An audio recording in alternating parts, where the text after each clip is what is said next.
Welcome back friends, स्वागत है आप लोगों का मेरे इस यूट्यूब चैनल इकॉन इनसाइट्स पे।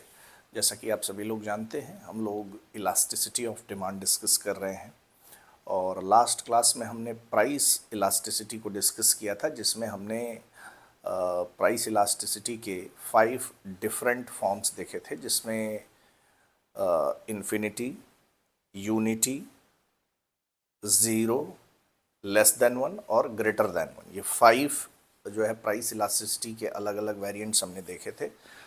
ग्राफ बना करके क्लियरली समझा था और ये भी समझा था कि किन गुड्स में ये केसेस देखने को मिलते हैं, जो कि हमारी पिछली क्लास है, वो आप जा करके प्लेलिस्ट में आसानी से देख सकते हैं। अब आज हम लोग डिस्कस करने वाले हैं, एक टर्म हमने डिस्कस किया था, आप लोगों को पता होगा, इनकम इलास्टिसिटी।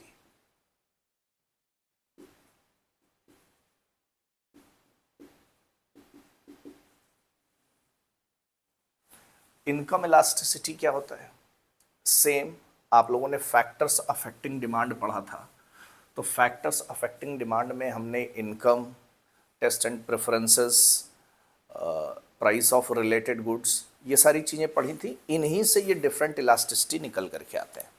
तो इनकम इलास्टिसिटी इनकम से निकल करके आता है, एक फैक्टर इनकम जो डिमांड को प्रभावित करता है।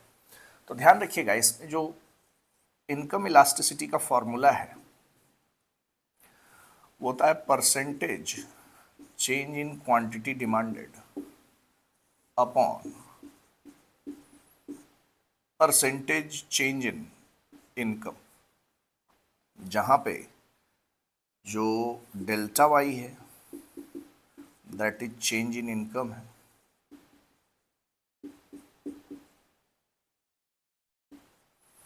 डेल्टा क्यू डी है that is change in quantity demanded.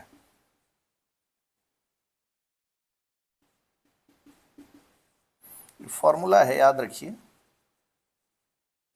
ठीक है। तो एक फॉर्मूला आप इसे ध्यान रख सकते हैं इनकम इलास्टिसिटी में। इसी तरह एक होता है क्रॉस इलास्टिसिटी, एकदम प्राइस इलास्टिसिटी के जैसा ही है। प्राइस इलास्टिसिटी में भी आपने पढ़ा था percentage change in quantity demanded, ऊपर वाला तो सेम था, अपन परसेंटेज चेंज इन प्राइस था वहाँ, यहाँ पे परसेंटेज चेंज इन इनकम हो गया है, ठीक है। इसी तरीके से क्रॉस इलास्टिसिटी होता है।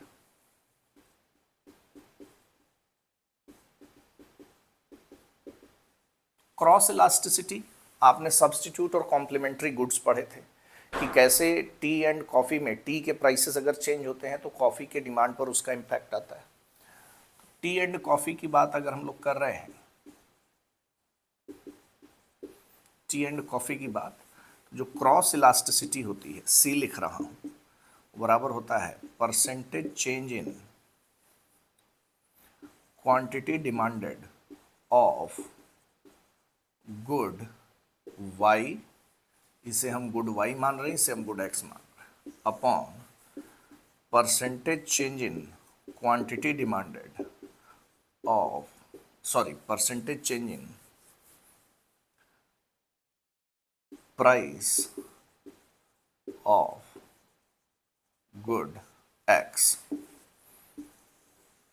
ये फॉर्मूला आपका क्रॉस इलास्टिसिटी का होता है। एक के प्राइस में चेंज आया तो उससे दूसरे की डिमांड में चेंज आया। टी के प्राइसेस चेंज हुए तो कॉफ़ी की जो डिमांड है वो क्या हो जाती है, बदल जाती है। जैसे टी एंड कॉफ़ी की बात हमने किया था, तो टी के प्राइसेस अगर बढ़ते हैं तो कॉफ़ी की डिमांड बढ़ जाती है। क्यों ऐसा होता है? ऐसा इसलिए होता है कि चाय पीने वाले कॉफ़ी पीने लग जाते हैं, ठीक है। तो इस सब्स्टिट्यूट गुड्स के केस में, कॉम्प्लीमेंट्री गुड्स के केस में भी यही सेम चीज़ होगी। जैसे हमने बाइक एंड फ्यूल का एग्जांपल लिया था,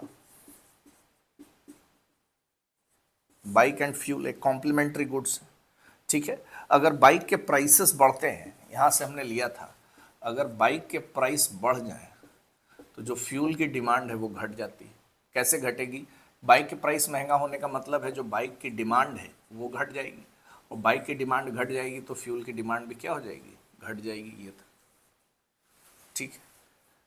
मेरी बात समझ में आ गई? तो इनकम इलास्टिसिटी और क्रॉस इलास्टिसिटी, ये दोनों के फार्मूले कुछ ऐसे ही हैं, इसे आप लोग ध्यान कर लेंगे, ठीक है। फार्मूला याद रखिए, अपने आप में सफिशिएंट है। इसके बाद इसमें आगे बढ़ते हैं।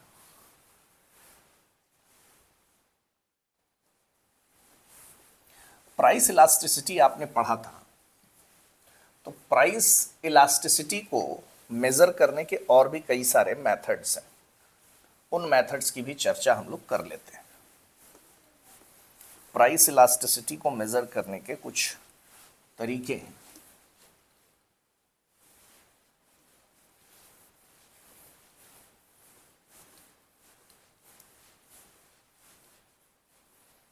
जैसे एक मेथड तो परसेंटेज चेंज वाला है या प्रोपोर्शनेट चेंज वाला है, ये भी अपने आप में एक मेथड ही है इलास्टिसिटी को मेजर करने का। इसके अलावा एक मेथड है जिसे हम लोग पॉइंट मेथड कहते हैं, या ज्योमेट्रिक मेथड भी इसे कहा जाता है।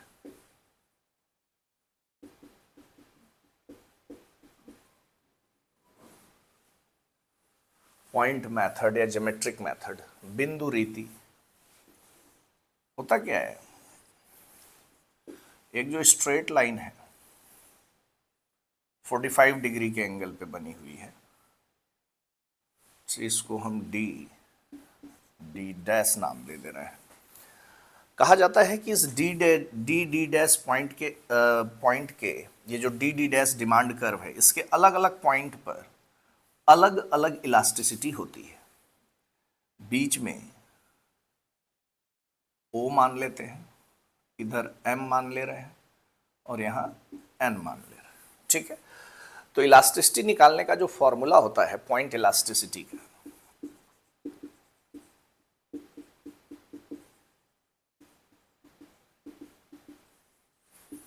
ये सिंपल सा फॉर्मूला है, लोअर सेगमेंट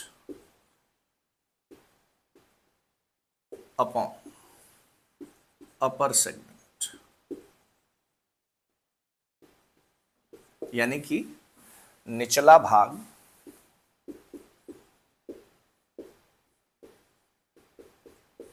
और ऊपर का भाग, ठीक है। निचला भाग ऊपर का भाग, ठीक। अब ध्यान दीजिए, निचला भाग ऊपर का भाग करेंगे, यहां पे जो होता है इलास्टिसिटी वो 0 होती है, यहाँ पे जो इलास्टिसिटी होती है वो इन्फिनिटी होती है। इस पॉइंट पर जो इलास्टिसिटी होती है दैट इज इक्वल्स टू 1 होती है। Lower segment upon upper segment करेंगे, ठीक है। तो lower segment upon upper segment point D dash के लिए अगर निकालेंगे तो point elasticity at D dash क्या निकल करके आएगा, लोअर सेगमेंट 0 है अपॉन अपर सेगमेंट कुछ भी हो। अपर सेगमेंट लेंगे तो डी से लेकर के डी डैश से लेकर के डी तक आ जाएगा, वैल्यू 0 आ जाएगी, यहाँ पे 0 आ गया। एन पर lower segment upon upper segment करेंगे, यहाँ पर अगर निकालेंगे तो point elasticity at point N is equals to lower segment which is D dash N upon upper segment. Upper segment अगर लेंगे एन से लेकर के पूरा डी तक है।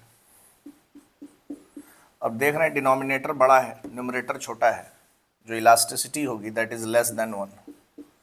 तो यहाँ पे जो point elasticity at point N निकल करके आएगी दैट इज लेस देन 1, है ना। तो यहाँ पे जो इलास्टिसिटी निकल करके आएगी विच इज लेस देन 1, ठीक है।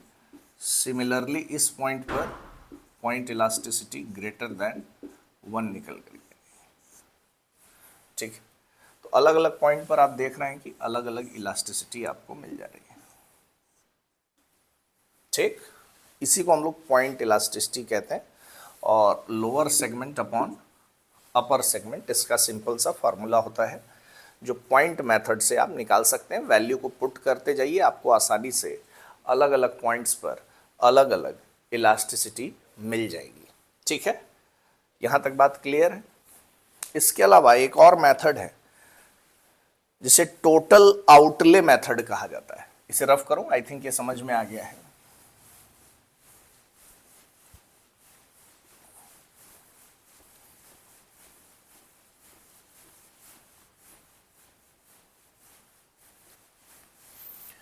टोटल आउटले मेथड या टोटल रेवेन्यू मेथड।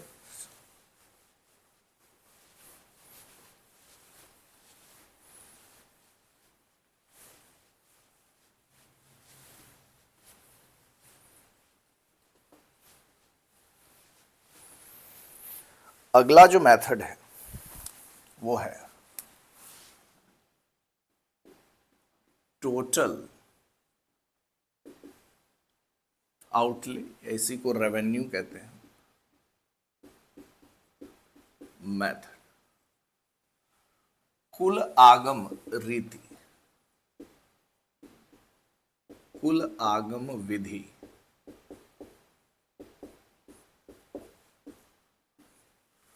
ठीक है, टोटल आउटले,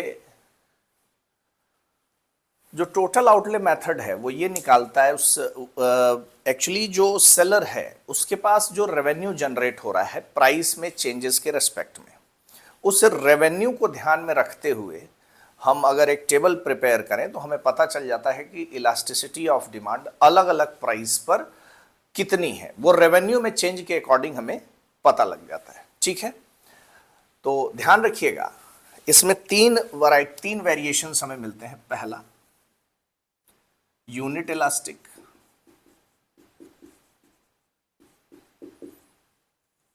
दूसरा जो मिलता है वो है greater than unit elastic, greater than unit elastic, और जो तीसरा मिलता है, तीसरा भी यही लिख दें, लेस देन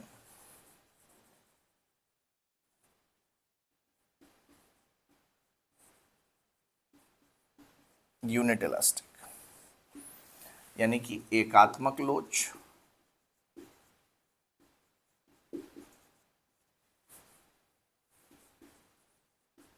एकात्मक लोच से अधिक और एकात्मक लोच से कम।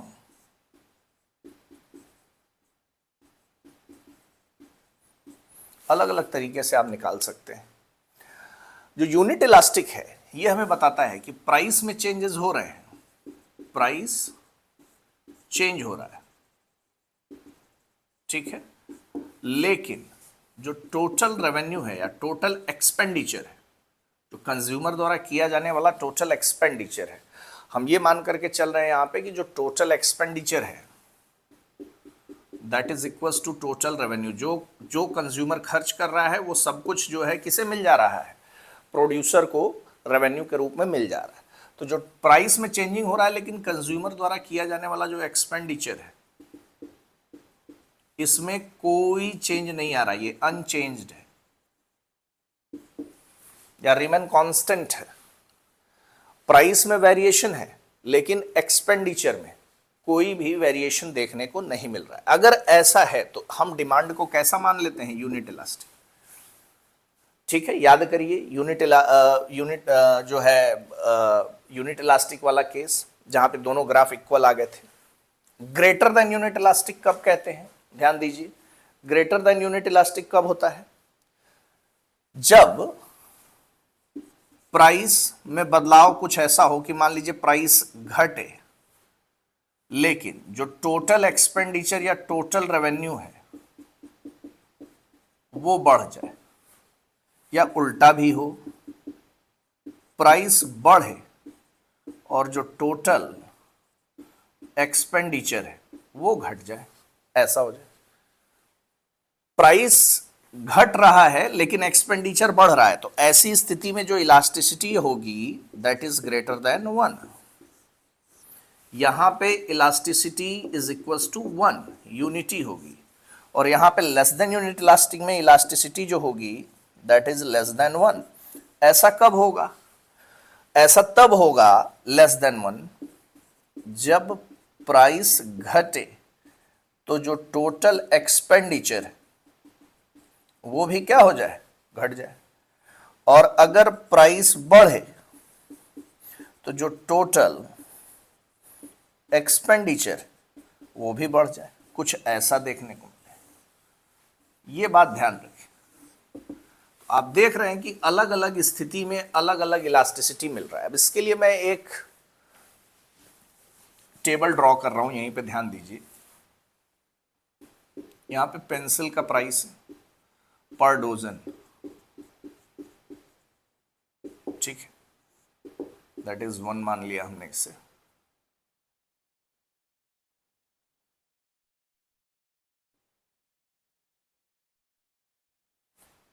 प्राइस है ये,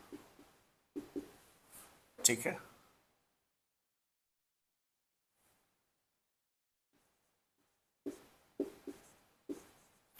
$876543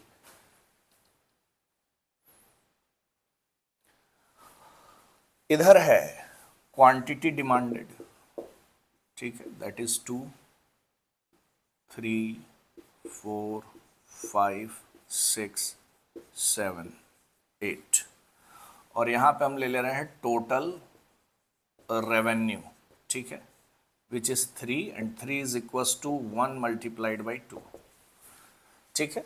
तो 1 मल्टीप्लाइड बाई 2 3 है, तो यहां देख लीजिए जरा सा, यहां पे आ जाएगा 24, 28, 30, 30, 28 एंड 24। अब जरा ध्यान दीजिए सभी लोग, आप देख रहे हैं कि प्राइस घट रहा है, क्वांटिटी डिमांडेड बढ़ रही है, और इधर टोटल रेवेन्यू है। 876 में आप देखें, शुरू के 876 पर अगर आप लोग ध्यान दें तो आप देख रहे हैं कि प्राइस तो घट रहा है। यहां वाला देखिए, ग्रेटर देन यूनिट इलास्टिक में प्राइस तो घट रहा है, लेकिन टोटल एक्सपेंडिचर या रेवेन्यू, जैसा कि मैंने आपको बताया, यहां एक्सपेंडिचर का मतलब रेवेन्यू है। Total expenditure is equal to total revenue. जो कुछ भी कंज्यूमर खर्च कर रहा है वो प्रोड्यूसर को रेवेन्यू के रूप में मिल जा रहा है। तो प्राइस तो घटा 876, लेकिन टोटल रेवेन्यू 24, 28, 30, यानी कि यहां पे जो इलास्टिसिटी है दैट इज ग्रेटर देन 1। अब जरा 6 और 5 को देखिए, प्राइस चेंज हुआ, 6 से 5 हुआ, लेकिन टोटल रेवेन्यू में किसी भी प्रकार का बदलाव नहीं आया, यानी कि price elasticity is equal to 1 at price 6 and 5 per dozen, ठीक है। और वहीं पर अब 543 को देखिए। 543 को जब आप देखेंगे तो प्राइस तो घट रहा है, 543, प्राइस घटने के साथ साथ जो टोटल रेवेन्यू है 30, 28, 24, टोटल रेवेन्यू भी क्या हो रहा है, घट रहा है। रेवेन्यू एक्सपेंडिचर, प्राइस ऐसे ही अगर यहां से बढ़ाना स्टार्ट करोगे तो टोटल रेवेन्यू बढ़ना भी स्टार्ट हो जाएगा, ठीक है। तो यहां पे जो है वो price elasticity that is less than 1। तो ये आपका टोटल आउटले या टोटल रेवेन्यू मेथड है, ठीक है, जहां पे अलग अलग प्राइसेस के रेस्पेक्ट में, अलग अलग प्राइसेस के रेस्पेक्ट में जो कंज्यूमर का रेस्पॉन्स है वो अलग अलग है, और इसी के अकॉर्डिंग सेलर्स का टोटल रेवेन्यू हम निकाल रहे हैं। और हम देख रहे हैं कि अलग अलग प्राइस सेगमेंट पर उसके रेवेन्यू में फ्लक्चुएशन देखने को मिल रहा है। एक बार जब प्राइस घट रहा है तो रेवेन्यू बढ़ रहा है, एक बार प्राइस में चेंजेस आ रहे हैं, 6-5 हो रहा है, लेकिन रेवेन्यू में कोई चेंजेस नहीं आ रहे हैं। एक बार हम देख रहे हैं कि प्राइस फर्दर घट रहा है तो रेवेन्यू भी घटने लग जा रहा है। तो जब प्राइस घटने के साथ रेवेन्यू बढ़ रहा है तो ग्रेटर देन यूनिटी है, प्राइस में बदलाव के साथ रेवेन्यू में कोई भी बदलाव नहीं आ रहा है, 1 है, और प्राइस फर्दर चेंज हो रहा है, घट रहा है, तो रेवेन्यू भी घटने लग जा रहा है, इसको हम लेस देन यूनिटी मान रहे हैं। यानी कि जो टोटल रेवेन्यू है वो भी इलास्टिसिटी ऑफ डिमांड का एक सिग्नल दे रहा है हमें कि आपकी जो इलास्टिसिटी है लेस देन 1 होने लगी है। इस प्राइस को घटाने पर आपका जो रेवेन्यू है वो बढ़ने वाला नहीं है, इनफैक्ट टोटल रेवेन्यू क्या हो जाएगा, घटने लग जाएगा। तो ये पॉलिसी मेकिंग में हेल्प करता है प्रोड्यूसर्स को। आई थिंक आज का ये जो टॉपिक रहा ये आपको काफ़ी अच्छे से समझ में आया होगा। सेशन को यहीं पर एंड करेंगे, मिलते हैं नेक्स्ट क्लास में। Till then bye bye, take care and have a good time.